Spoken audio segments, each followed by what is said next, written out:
બાળકો કેમ છો? મજામાં? કોને કોને કોસ્ચ્યુમ કપડાં જોતા જ હાથ ઉપર કરે? સ્કૂલમાં કોણ કોણ ભણે છે? હાથ ઉપર કરે. ચાલો બધા અહીંયા જાન આપો. પહેલા બધાને જમવું છે કે કપડાં પહેરવા છે?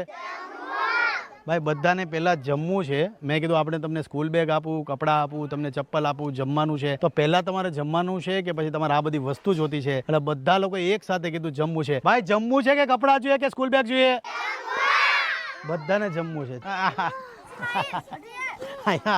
અહીંયા તમે જેટલા પણ છોકરા જોશો, ભૂખ કોને કહેવાય તમને અહીંયા આવીને ખબર પડશે. બધા લોકો જેટલા પણ વિદ્યાર્થીઓ ભણવા આવે છે પહેલા બેગની અંદર થાળી લઈને આવે છે. જમવાનું મહત્વનું પહેલા અહીંયા છે, કેમ કે ખાવામાં આ લોકોને વધારે પ્રોબ્લેમ પડતી હોય છે. એટલે જેટલા પણ વિદ્યાર્થીઓ છે બધા લોકો પોતાના બેગની અંદર થાળી લઈને આવ્યા છે કે ભાઈ જમવા માટે થાળી જોઈએ એવો બધાના મનમાં વિચાર હતો. એટલે બધા થાળી લઈને આવ્યા છે. આપણે થાળી આપીએ. આ થાળી આપી દે ને કે આ આપીએ. બધા પોતપોતાની થાળી બેગમાં મૂકી દો. ચાલો જલ્દી.